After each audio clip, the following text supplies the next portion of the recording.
आज दिनांक 26 मे.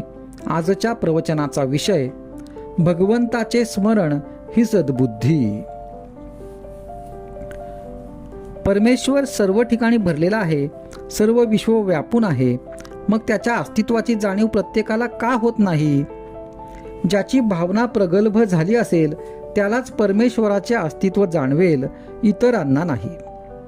म्हणून तशी भावना असणे जरूर आहे आणि ती उत्पन्न होण्यासाठी परमेश्वराच्या स्मरणाची आवश्यकता आहे.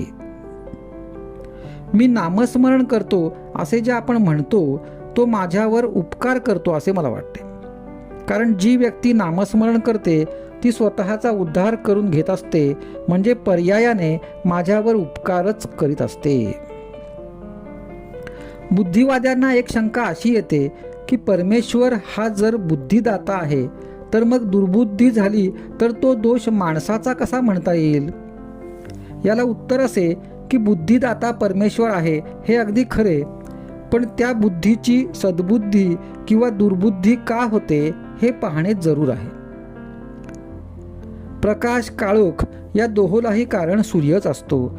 सूर्याचे अस्तित्व हे उजेडाला आणि नास्तित्व हे काळोख्याला कारण आहे.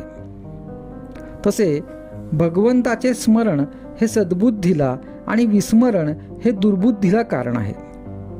म्हणून बुद्धिदाता परमेश्वर हे जरी खरे असले तरी सद्बुद्धी वा दुर्बुद्धी ठेवणे हे मनुष्याच्या हातात आहे. भगवंताचे स्मरण ठेवले म्हणजे दुर्बुद्धी होणार नाही, म्हणून नेहमी भगवंताच्या स्मरणात राहावे आणि याला उपाय म्हणजे नामस्मरण.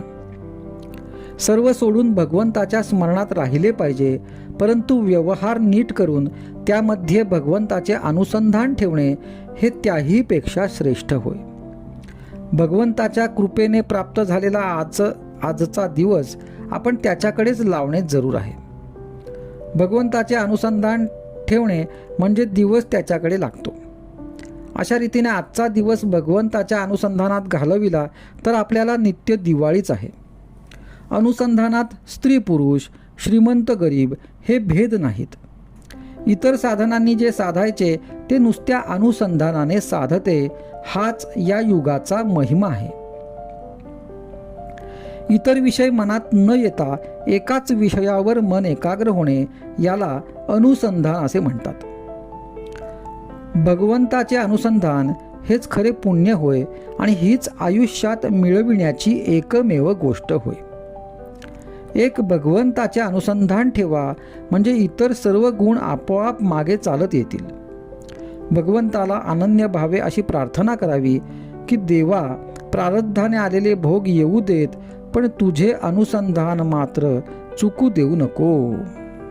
आजचा सुविचार. नाम व अनुसंधान 24 तास चालायला पाहिजे. तेथे दुसरी एखादी गोष्ट वेळेवर न झाली तर त्याचा आग्रह नसावा.